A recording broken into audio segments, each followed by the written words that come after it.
Budget হলো গরিব পাড়ার বাজেট। এই বাজেটে এদেশের কৃষক শ্রমিক মেহনতি মানুষ কারণ স্বার্থ রক্ষা হয় নাই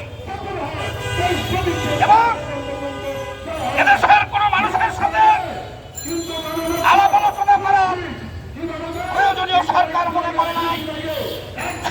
কিছু ধনী শ্রেণীর লোকেরাদের সাথে আলাপ আলোচনা করে মতো করে তাদের স্বার্থ রক্ষার্থে এই বাজেট স্থাপন করা হয়েছে। আমরা এই বাজেট প্রত্যাখ্যান করছি।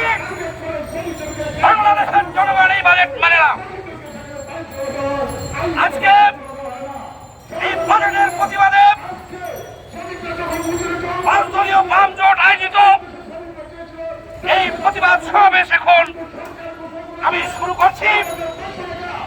এখন আপনাদের সামনে বক্তব্য রাখবেন বীর মুক্তিযোদ্ধা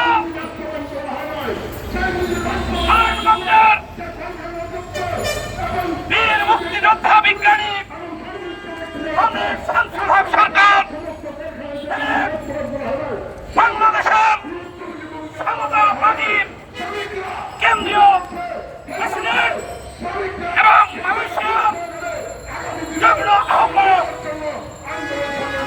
এখন এই মুহূর্তে বক্তব্য রাখছেন বিজ্ঞানী কমরেড শামসুল হক সরকার।